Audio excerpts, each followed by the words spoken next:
everyone, it's Emily with Spiceworks. Thanks for tuning in today and joining us on another Spiceworks partner webinar, Understanding the Enemy with international cybersecurity expert Mikko Hypponen, brought to you by F-Secure. Before we get started, I want to remind everyone that the webinar will be recorded, so if you have to step away for any reason, you will get an email with a link to the video in about a week. Also, there's a Q&A box on your screen to the left. I encourage you to submit your questions at any time during the presentation. We'll get to those questions at the end via a verbal Q&A.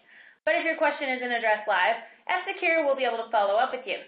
So now that all the housekeeping's done, I'd like to introduce our presenter, Mikko Hypponen, F-Secure CRO. So Mikko, whenever you're ready, take it away.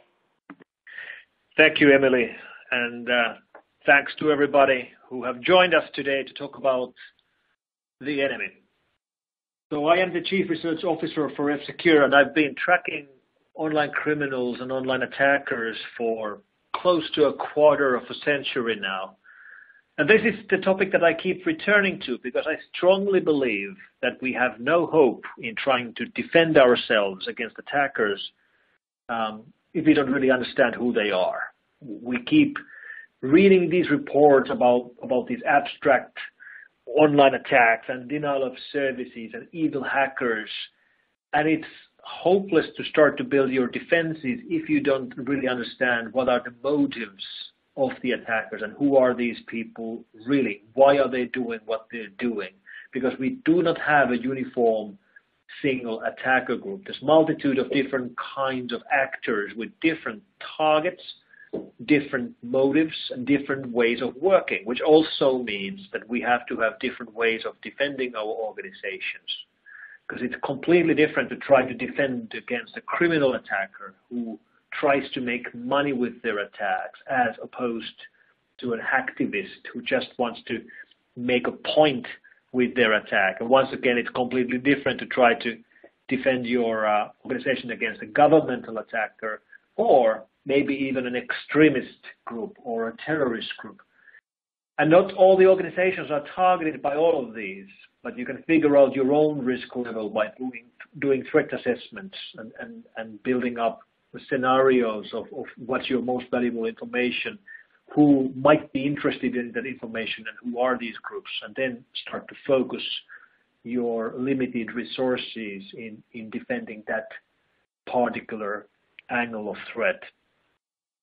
So I will be speaking about threats to our privacy, threats to our security, and how this landscape is evolving and how it's evolving right now. And in the end, I'll take your questions. I wanted to start by speaking a little bit about what's been happening over the last 24 hours regarding to mobile phone action. We have been looking at mobile phone activity for a number of years, but we haven't really seen very many exploit-based attacks. Almost all of the activity on mobile phones right now are based on the users themselves installing bad applications. And most of the risks we actually see on mobile phones are privacy problems, not really security problems. However, we've always known that exploits are perfectly doable on mobile devices. They are just harder to do, and there are far less people who have the skills to do them, but there's nothing which would, in theory, prevent drive-by downloads with web-borne exploits hitting mobile phones, just like we see on Windows computers. And that's why it's interesting what's been happening over the last 24 hours regarding the effective power vulnerability which affects iOS devices. So far confirmed iPhones, iPads, and the Apple Watch. We haven't yet confirmed, but it's likely that this also in some cases will affect Mac OS X as well, especially if you have iMessage enabled on your OS X device. So this is a Unicode hack where you send a specific string of characters which then causes a crash at the other end. And so far we've only seen a crash. There's no proof of anything else that could be done with this exploit, whether it's weaponizable, whether it could be used to combine with another exploit to actually get code execution. We actually have no evidence of that at all. Nevertheless, right now it's a denial of service attack. If you keep sending text messages to somebody's iPhone, their iPhone will, at least their message app will keep crashing. In some cases, their whole phone will reboot when they receive the message. The difference in what actually happens seems to depend on the memory state and the amount of available free memory on the receiving device, on the iPhone or iPad that receives the messages. And this isn't just about messages. It can, for example, be done with Twitter, with WhatsApp, with Telegram, and so on. So, for example, the very first message like this was sent to me personally in a public tweet around 30 hours ago. And I viewed it on an iOS device with the official Twitter iOS app, and nothing happened.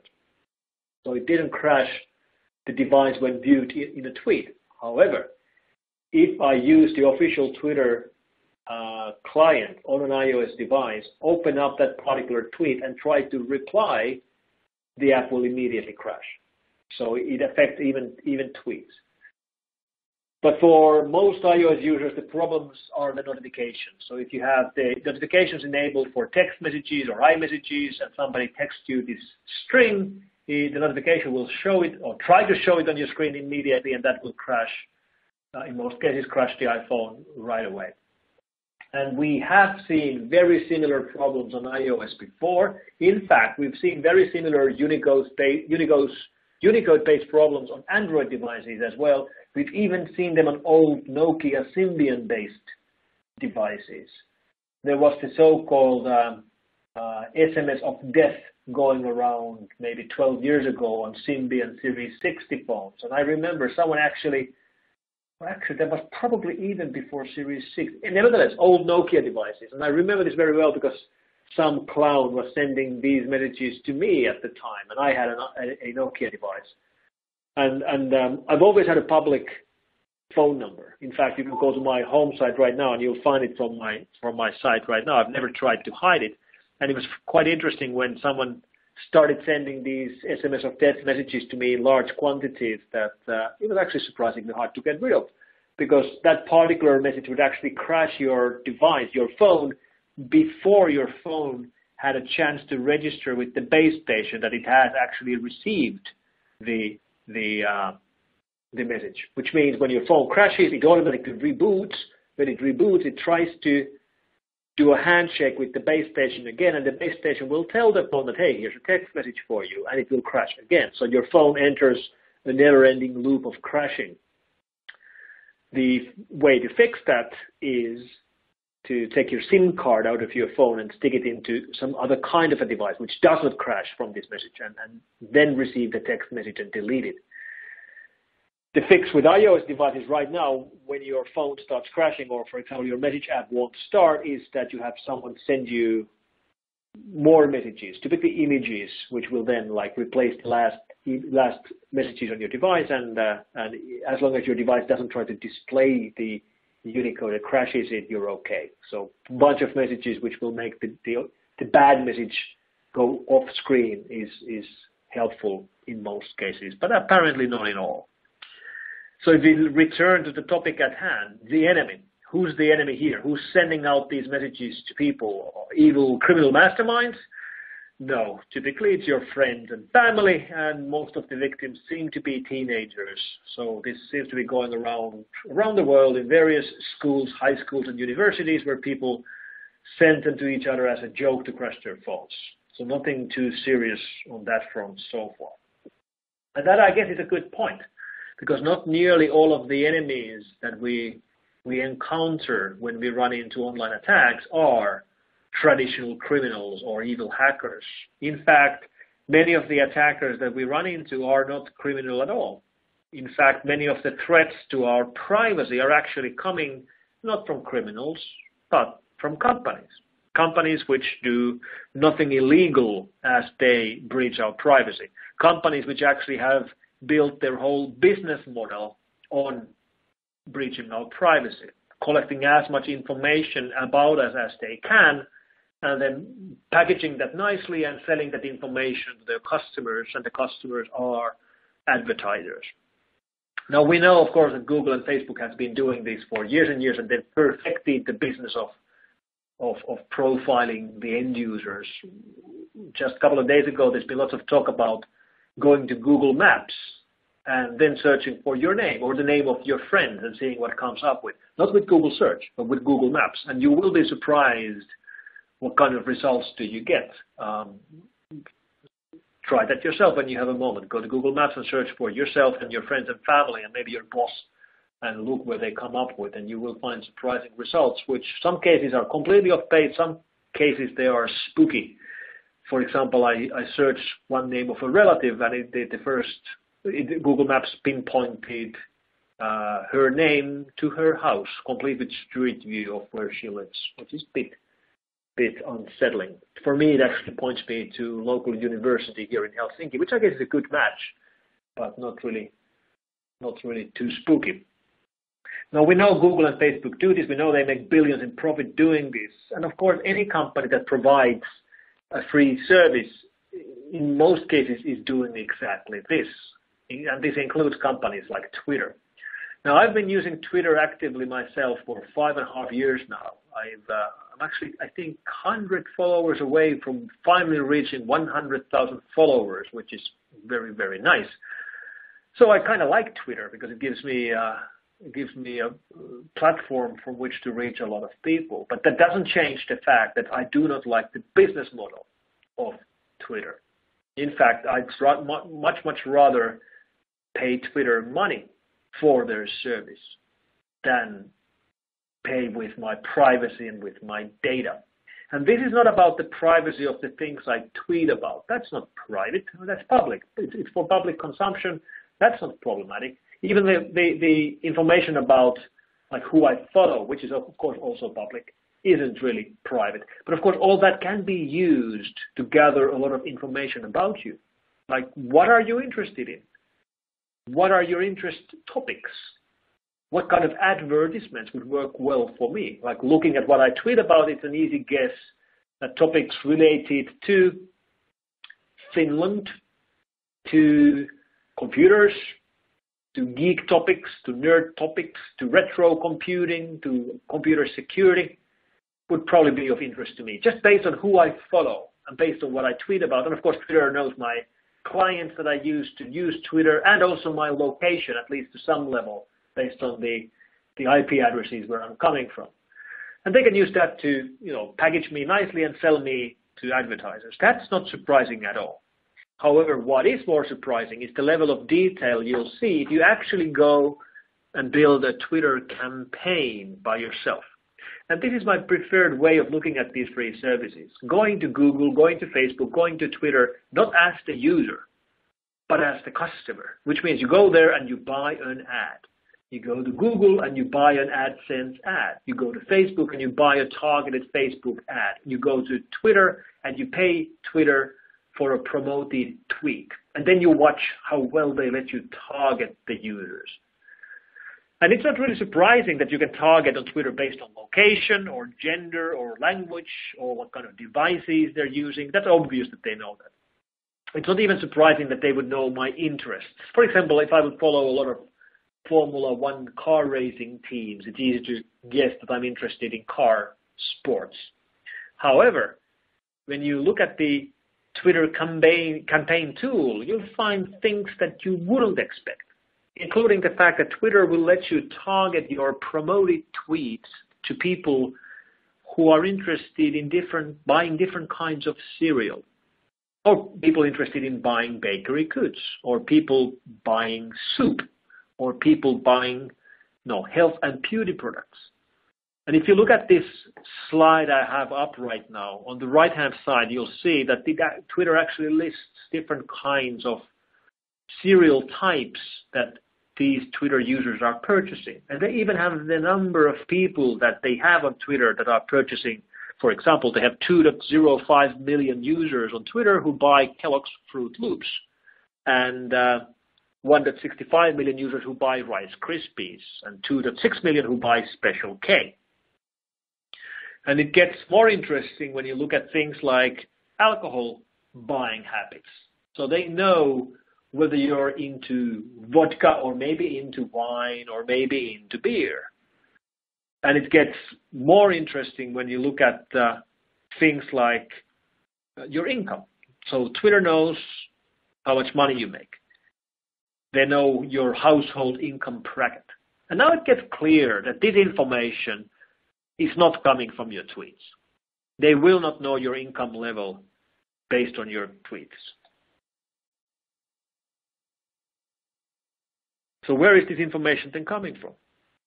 Or information like whether you have kids, or how many kids do you have, or whether you're expecting a new child into your family in the next 6 months. So the information actually here is not coming from Twitter at all. It's not based on your tweets. It's not based on your who you follow. It's not based on your location. This is actually information Twitter is buying. Twitter is buying this information from data warehouses, from third-party data warehouse companies, from companies which collect information about consumers, who collect it from a multitude of different sources, then cross-reference the different users and sell that information about consumers to companies like Twitter. So these companies are data warehouse companies that you've never heard of, companies like Axiom or CBG or Datalogics. And when they collect this information, they collect it from real-world stores, from credit card companies, from insurance companies, from frequent buyer clubs. And then they sell it to, for example, Twitter. And then that leaves us with the last question. Then how does Twitter combine this information to their Twitter accounts? How do they know which Twitter user is a user in the real world who's buying a certain type of cereal? And the answer is that they do this connection between these accounts based on your mobile phone number. And this is the reason why Twitter asks for your mobile phone number. And this is also one of the reasons why we see more and more free services setting up two-factor authentication mechanisms for security purposes, because these two-factor security authentication mechanisms are almost always done with text messages, which of course means you have to tell the service, the free service, your mobile phone number. And the mobile phone number then becomes the key through which they know that this Twitter user who mostly tweets about, drinking beer and watching TV is actually this guy in the real world who's buying Special K Rice Krispies and is expecting a child in the next 6 months. And this, by the way, probably also explains why did Facebook pay $22 billion to buy WhatsApp. It was probably a good deal, considering that in the deal, Facebook got the mobile phone numbers of hundreds of millions of Facebook users.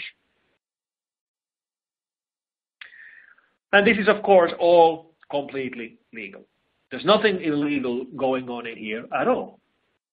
These companies are breaking no laws. They're doing everything by the book. And it's all fine because we agree to their terms and conditions.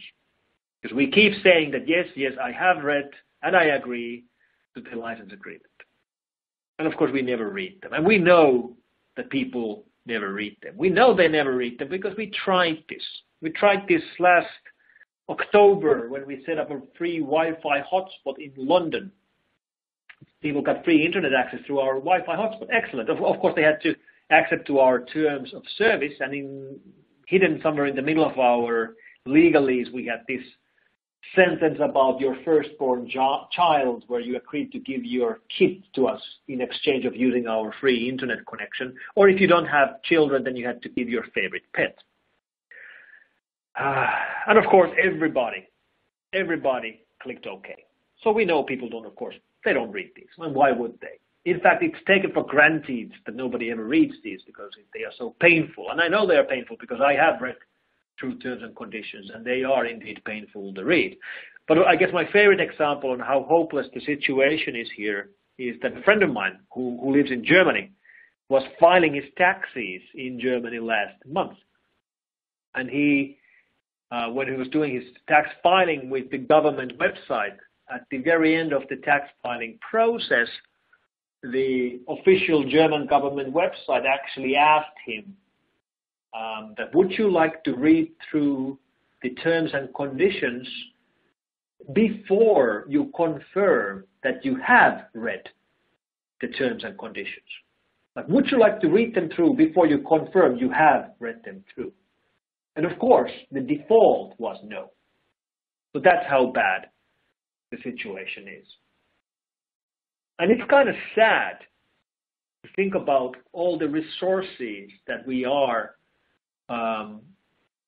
that is being used in these companies like Google and Facebook and Twitter to run these services which are built to profile us, the users. And to just think about the level of brain power these companies have. It is sad thinking about how the best minds on earth are working on profiling users and pushing ads on us instead of doing something that actually matters. And it's not obvious how we ended here. It could have turned the other way around. I mean, when the web was young, there were no ads online. Ads were not the way that we were paying for content. In early days, we had no way of paying for content, but ads did not have to become the preferred way of doing it. It could have been something else. And we have some hope now with the onslaught of virtual currencies like Bitcoin and its clones that maybe we will eventually have a way of paying for content where we don't have to pay for content without privacy.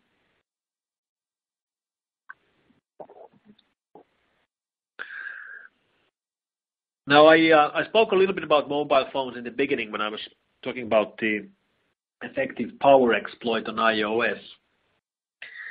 And of course, iOS is not the only platform in the smartphone game. There's quite a few platforms. iOS isn't even the biggest, not even close. Android is the king of the hill. And then, of course, we have other players like Windows Phone from Microsoft, and we even have BlackBerry still. I guess they are still around. But the big three are Apple, Windows, and Google with Android. And it's interesting that that is exactly the same split as we have with our computers. Your computer operating system is either from Microsoft, Windows, or from Apple, OS X, or it's a Linux, like, CentOS or Red Hat or Ubuntu or whatever you're running. And that's the same split. That's the same split. Microsoft, Apple, and Linux. Of course, in the mobile phone world, we don't use the word Linux when we speak about Linux phones. We speak about Android phone. But of course, Android is a Linux distribution. So it is the same split. And it's interesting to see how the threat level is completely turned on its head on mobile platform. Because we all know that in computer world, it's the Windows computers that have the security problems. And Linux computers have no problems, almost none at all. A little bit, but nothing too serious. And it's exactly the other way around in the phone world. It is the Linux-based devices, the Android devices that have by far the biggest security risks. And Windows-based devices, Windows Phone, they have practically no security risks at all. Or the security risks they have are platform independent. So, for example, phishing sites, which will work on any device if you have web access and email access, or, spam. But there's no malware. There's no malware for Windows Phone. There's plenty of malware for Android. But even on Android, the amount of malware is clearly much, much lower than what we see on Windows computers. We are right now in F-Secure Labs receiving around 400,000 sample submissions every single day. That's 400,000 raw samples, some of which are infected, some of which are clean. But that number doesn't contain any duplicates. 400,000 unique samples to be analyzed every single day. Out of those 400,000, we already are seeing 35,000 of Android samples every single day. 35,000 Android samples being submitted to our labs every single day for analysis.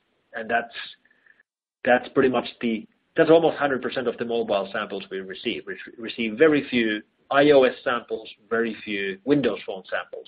Basically no BlackBerry samples, no Yola samples, no Firefox OS samples. It's almost all Android. But even then, the amount of security problems we have is is almost negligible compared to the situation on our computers, especially on our Windows computers.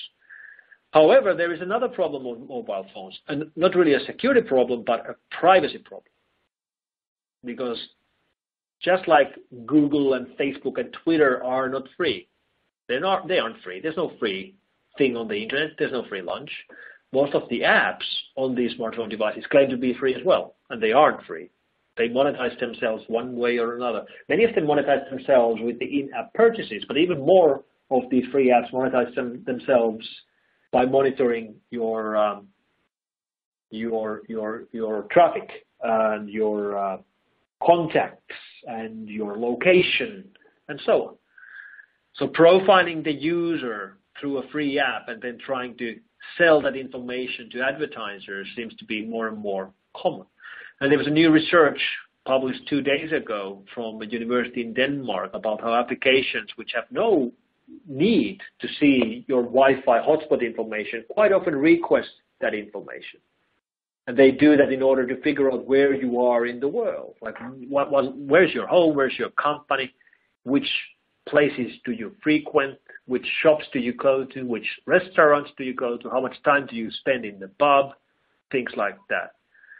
And interestingly, for example, on Android, even if you turn Wi-Fi off,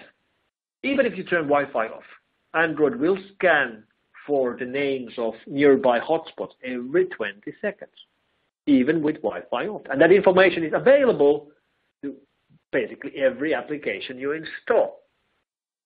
And out of the top 10 most popular apps for Android, 8 of them requested access to the list of the hotspots you've ever seen, for no good reason, actually. So this is one of the problems, privacy problems.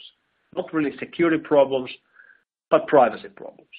So how do you fight that on your device? Well, we were thinking about that already a year ago, 2 years ago, and we did come up with our solution for this. So we've been going into this mobile VPN business for roughly 2 years now, and actually expanded it not to just mobile devices, but also to computers. I'm talking about the Freedom product, which runs on your iPads and Android devices, and on your Mac and Windows, even on Kindles nowadays. And when you're running a VPN like this, we not only reroute your traffic through our data centers and encrypt everything, meaning that people in the same hotspot as you will not be able to see what you're doing, but it's a hybrid VPN, which means we also remove different kinds of tracking cookies and intrusive tracking from the traffic as it flows through our servers. But as people learn about the concept of VPNs, of course, one thing that they sometimes start asking questions about, that hold on, using a VPN like this means that all my traffic will go through you, the VPN provider. Not just my web traffic, but also everything from my apps, everything from my email, everything I do goes through you guys. And that's very true. Everything you do will go through one of our 19 different data centers which we have around the world. So you can change your location if you want to, which means if you want to watch BBC iPlayer, even though you're not in UK, you can perfectly well do that. But it also does mean that you have to trust us. So your traffic will be going through us. And I do believe that when you're choosing a VPN provider, you have to be really careful about who you choose. You have to choose a company that's trustworthy and that's been around for a while. And of course, we've been around for more than 25 years. And that's a very good example of why you have to choose carefully, because we have a competitor in the mobile VPN space, and actually VPN space altogether, called Holo. And according to information released yesterday, they've been monetizing their end users by using the VPN users themselves as exit nodes and then selling access to these exit nodes to third parties. So if you want to buy proxies in a certain country, these guys will provide you with thousands of proxies, which actually are their customers' computers, customers' mobile phones. And that sounds very unethical to me. Now, we haven't yet seen a response from this company called Holo, which claimed they have 8 or 9 million customers using their VPN. But if that indeed is true, that's a perfect example on why you should choose carefully your VPN provider, and also returns on our question about there's no such thing as free lunch on the internet. Our VPN is not free. You have to pay money for it. But once you pay money for a service, then you can expect a service which doesn't have to monetize you and your information and your privacy. And it's quite surprising about all the kinds of services you will be able to find online. I was looking at different services lately where you can buy, for example, downloads of apps. So if you have an app in the iOS App Store or in Google Play and it's not doing too well, you can just pay money and somebody will download it in huge amounts and rate it very highly, rank it and write ratings for you. If you look at the praise from the opinion of the customer below this ad right here, it says that 10,000 downloads kind of pulled our game at number one in our category. Incredible result. So obviously it's probably a good move for an app manufacturer to get their app in the top 10 or even number one in these lists. So how do these services actually work? Do they have some kind of a botnet which downloads these and ranks them? Well, maybe some of them do, but apparently some of them just do it with human power. And you will actually be able to find services which will sell you YouTube views or SoundCloud plays or, almost any service imaginable. It's all on the internet. Another topic I wanted to speak about, which is also very timely, is plane safety. So the safety of airplanes. And airplanes, of course, have been in the news over the last couple of weeks because of one guy. And that guy is Chris Roberts. I actually don't really know Chris. I believe I've met him once at DEF CON a couple of years ago. But he's been portrayed in the news as some kind of a maniac who tried to crash a plane mid-air by sitting in the passenger area and connecting to computers from there. And that's not exactly the way I understood what actually happened here. Now, the first question regarding plane safety is that since there are computers in the passenger department, typically the in-flight entertainment system, on some planes also the wireless network, the question is that network separate from the critical avionics network that actually controls the plane systems and the plane engines? And we can find the answer from this U.S. government accountability office report from last month about safety of planes and safety of air travel. In the diagram on the right, you'll see that they'll speak about cockpit and cabin and how, well, it is in a single network, but it's okay because they have what they call cybersecurity controls between avionics and between the cabin systems, which isn't actually the ideal solution. I mean, in an ideal solution, you would have separate networks. There are reasons why these networks are not separate. For example, most of these in-flight entertainment systems will show you data like where are you, or what is the altitude of the plane, and what is the speed of the plane. So there has to be information flowing from the avionics systems to the in-flight entertainment system. And of course, the manufacturers of these in-flight systems are trying to underscore the safety of their systems. Manufacturers of these systems include Thales and Panasonic and many others. And for example, Thales highly underscores how cyber secure these in-flight systems built by them are. But at the end of the day, the in-flight entertainment systems, what they really look like is that they look like this. This here is the in-flight entertainment box shown under seat 3A on a Boeing plane.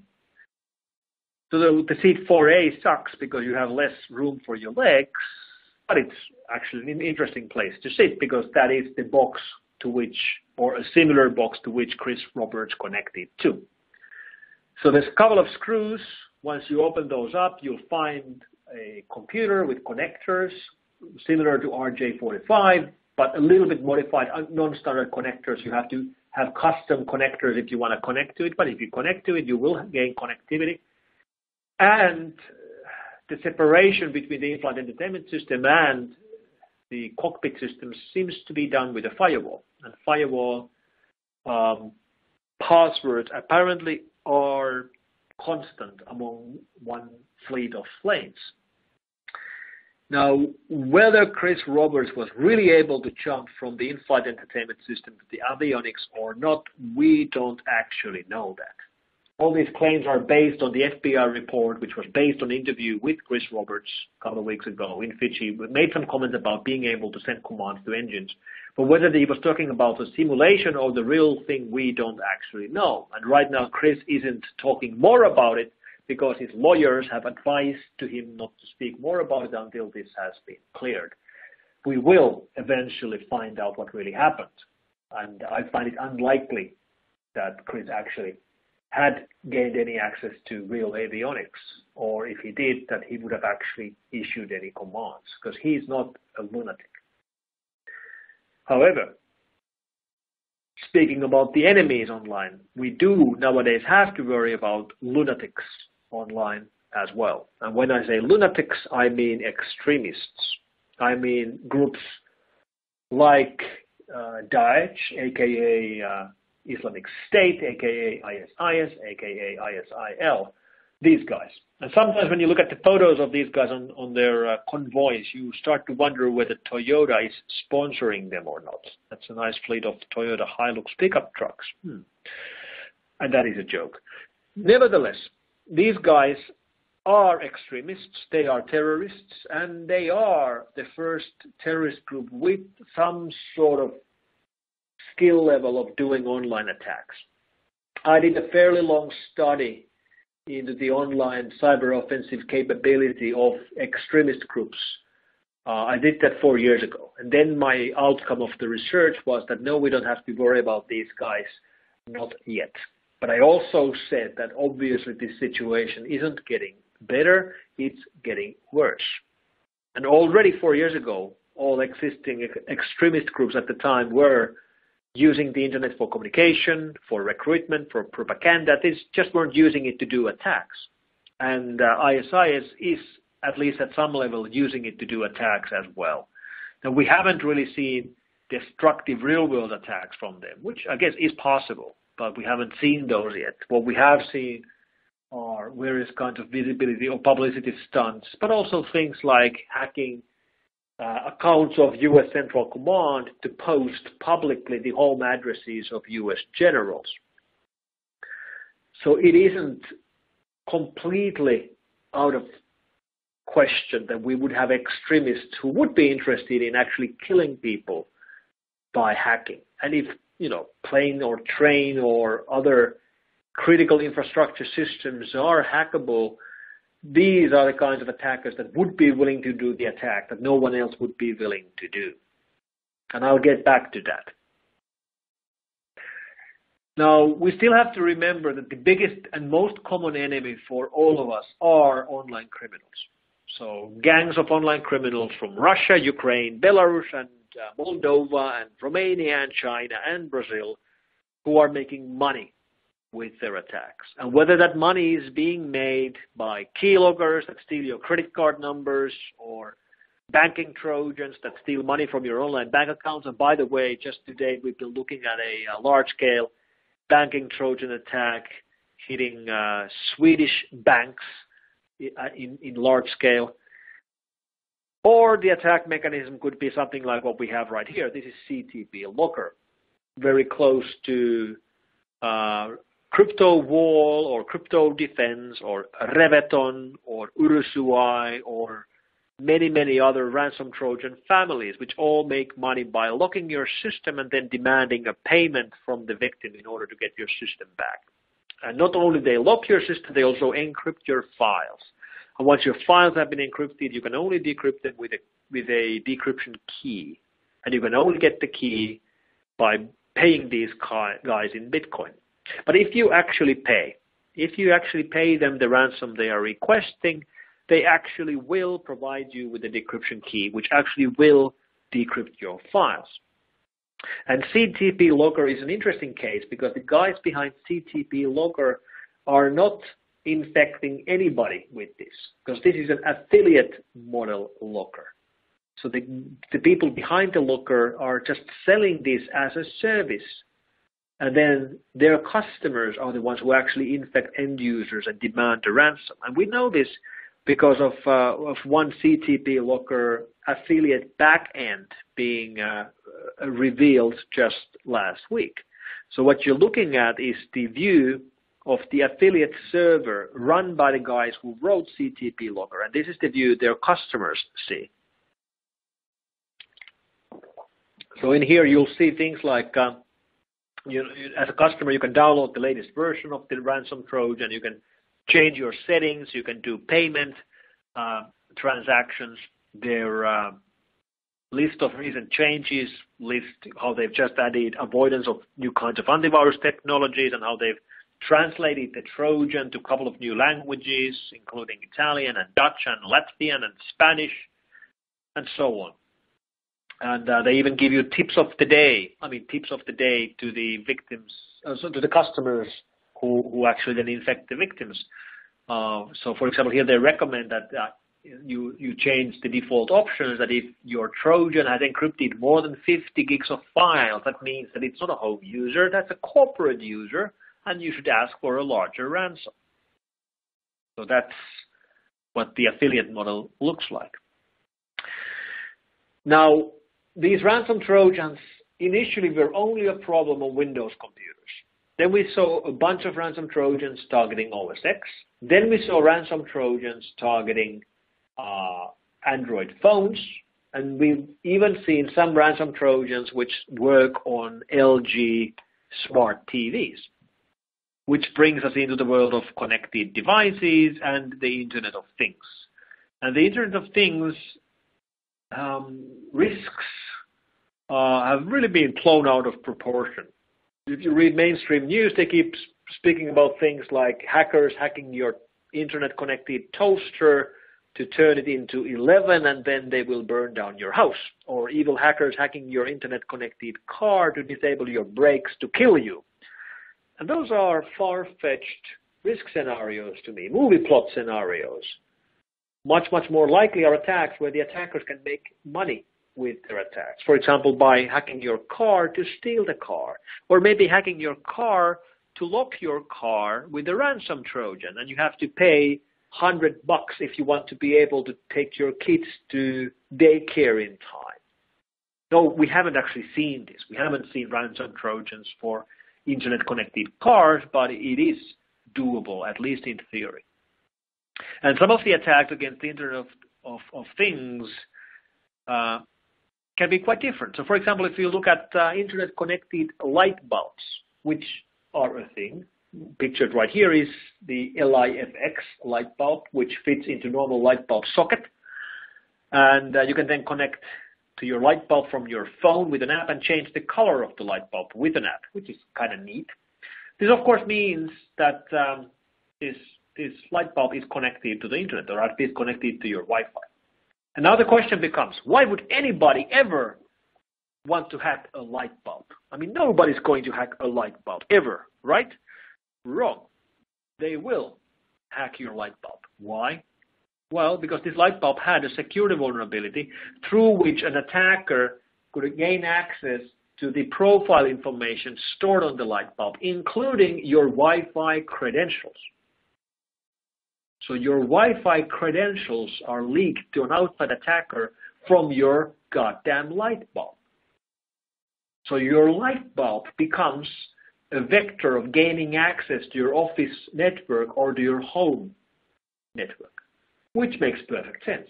So yes, people do have a good reason for hacking a light bulb. If it acts as a vector to gain access to their real target, of course they will use it. So now you don't just have to remember to patch your organization's computers and tablets and smartphones. You also have to remember to patch the lights. God damn it.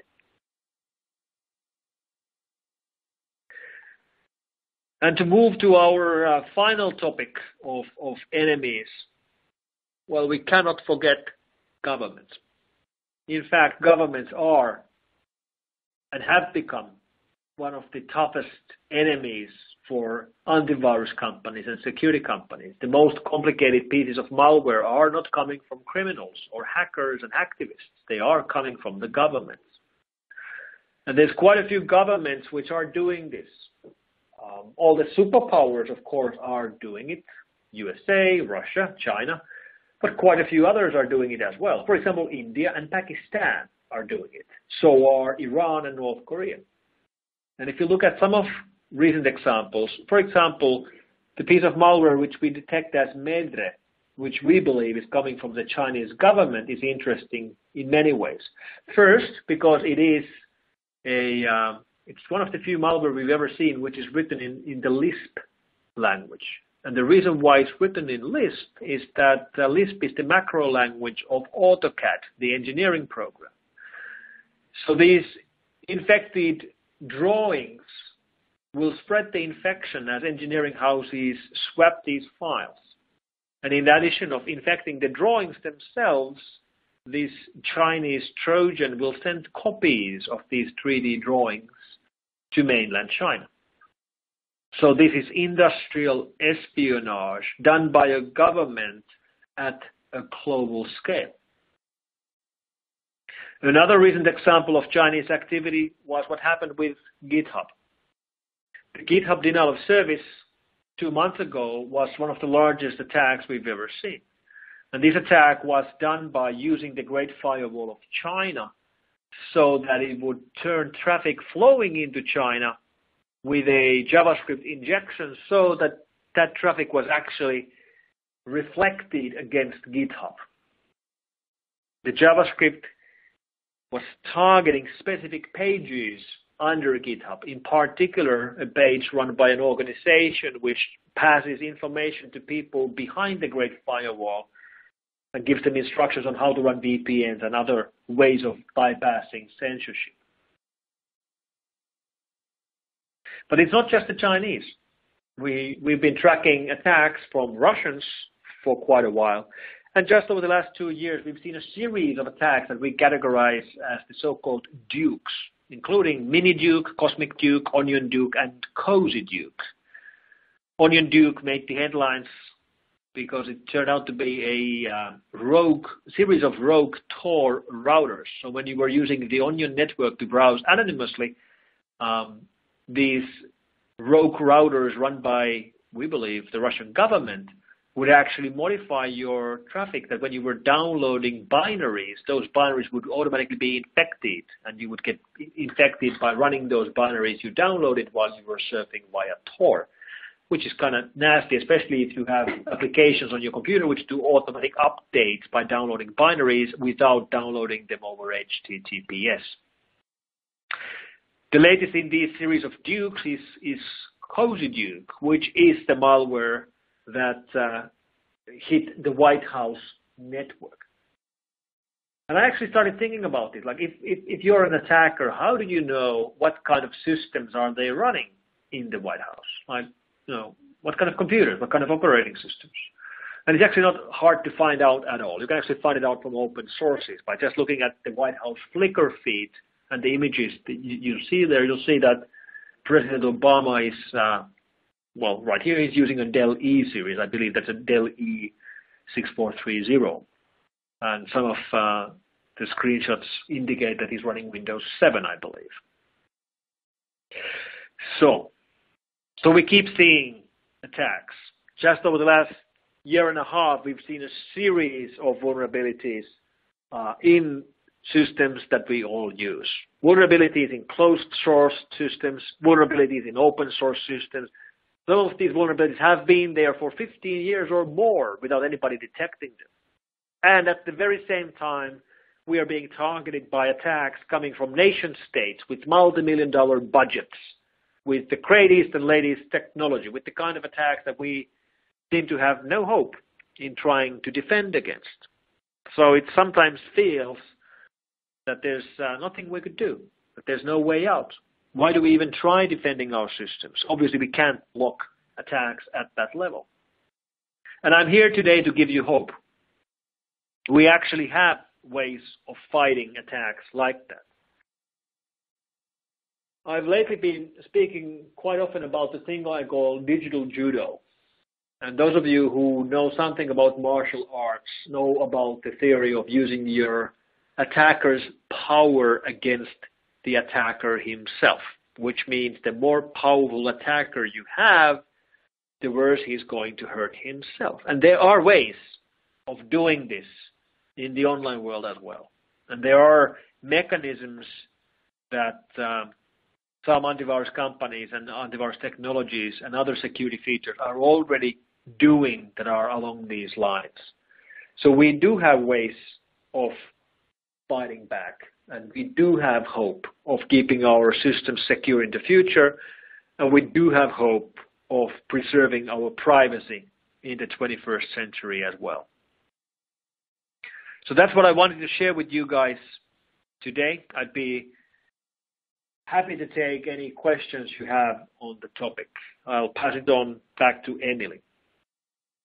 Awesome. That was a fantastic presentation. Thank you so much. So we've got quite a few questions, and we've only got time to take a few, but definitely get your questions in, and F-Secure can follow up with you individually. So our first question is, do you think that collecting information could be useful to us as a community sometimes? I'm thinking, for examples to healthcare researchers. There could be a way to differentiate between useful and marketing collecting. Yeah, I think I understand what the person asking the question is getting at. We have plenty of good and harmless applications of things like big data. The more we have data, the more we can mine it and come up with solutions for some of the toughest problems we are facing as a mankind. I understand that, and it's great that we have research into solutions that are coming from big data, for example, health-related, to solve health-related problems. However, right now the biggest companies online are doing big data mining not to solve our problems related to that. They're using big data mining to profile us, to make money out of it. And the amount of money they make is ridiculous. Like Google's profits last year were $12 billion. $12 billion in profits, regardless of roughly $8 billion they invested into their data centers, regardless of the fact that the products they're offering to users are free. Free products, free services created them $12 billion in profit. And that's what I find problematic. Great. So our next question is, I'm involved in some products where we design programs for school students to educate them on the basics of computers and internet usage. How do I convey the importance of security and privacy matters to our work groups? And that is a challenge. How do you make people care? How do you show what is at stake? And how do you make it relevant for them? The reason why people always click, yes, I have read the terms and conditions, I don't care, is that they really don't care. They don't see the importance, and they feel hopeless and powerless in face of all these complicated things that we are throwing at them. So it's a question of education, and there is no easy answer to here. I mean, we have to do more and more education to our end users and come up with relevant examples for them. If it is useful, we at F-Secure, we've released a series of videos where we talk about these things, and you can find tons of these from YouTube, and you're free to use them in your in-house trainings. You're free to use this video we just did today and show it to your people so if it makes your work easier. And I guess we all share the same problem, how to educate the end users and how to make them aware of these problems, because these are, in many cases, hard to explain problems. Great. Our next question is, what is the worst virus that you've seen? Now that's a Tough question in a sense because it depends on the definition of the worst virus or worst malware. And this might be different for different people. I mean, some people might be thinking about the most widespread malware, or like what has infected most computers. And that would be probably things like Blaster or Slammer or Sasser or something like that, which went around 12 years ago or 13 years ago. For other users, it could be the most destructive malware, like which malware deleted most data or did something like that.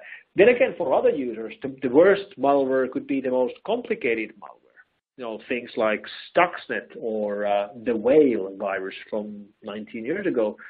And for other users, it could be something which would just hurt themselves the most, like a CryptoLocker Trojan, which would encrypt their personal files. So depends on how you define what's the worst. There's plenty of bad viruses out there. Fantastic. Here's a question from Martin, and he asks, how useful do you think federal legislation is to help with privacy in the EU versus the U.S.? EU does have stronger privacy expectations and legislations than the U.S. at the federal level. So we have different countries and regions, we have different laws and regulations, and we have to understand that we will never have global laws. We will never have the level of legislation around the world which would apply to everybody. And this is why EU has been using their regulatory power to affect foreign companies, mostly US-based companies. And this is targeting mostly US-based companies because that's where the largest players are coming. Almost all of the goods and services we use online are actually coming from the United States, which is a little bit surprising because of the World Wide Web, these products and services could be coming from anywhere in the world, but for some reason they're always coming from the United States. And the U.S. legislation is problematic because the U.S. legislation gives no privacy rights to foreigners at all. So people in other parts of the world get we have no rights when we use services in USA, and that's what EU is trying to balance with. And that's not going to be easy either. And it's also easy to go wrong with regulatory decisions. If you look back in history, pretty much exactly 10 years ago, the EU wanted to split Microsoft into half because of their monopoly position. And if you look back at Microsoft today, I don't think anybody's worried about Microsoft anymore. And they clearly don't have a monopoly. Well, they still have a monopoly in Office, I guess. But these market shares can fluctuate surprisingly quickly. So, for example, I don't think splitting Google would be the right decision. But putting them under rules where they have to respect the privacy of foreigners, I think that's a good development for everybody. And Emily, I'm looking at the questions. There's one question I want to answer for Mohammed Mustafa. He's asking about Tor. So what about Tor? Isn't Tor as free and as effective as a VPN? And thanks, Mohammed, for the question, and thanks for following. The Tor isn't the same as a VPN. Tor does not provide you by default with secrecy. It provides you with anonymity. So if you want to get both anonymity and secrecy, that's not the right combination. Tor is a great way to hide yourself online, in the sense that when you get online, websites that you surf don't know who you are, but your traffic itself isn't being encrypted. So VPN is a solution for a different kind of a problem. They are different solutions. So that's my answer to you, Mohammed. Fantastic. So it does look like we're about out of time. Thank you for that awesome presentation, Mikko. Hopefully everybody was able to learn a bit more about how to understand the enemy. Mikko, do you have any final words for our audience? I'd just like to thank everybody for joining today, and everybody have a great day, and the summer is coming. Have a great summer. Fantastic. Thank you so much. I do want to remind everyone that if your question wasn't asked live, F-Secure will be able to follow up with you. Also, if you had to step out or miss any part of today's presentation, you will be receiving an email in a few days with a link to view the webinar on demand. Special thanks to F-Secure for sponsoring today's event, and thanks to each and every one of you for tuning in today. We hope to see you back soon for another Spiceworks Partner Webinar. But until then, stay spicy.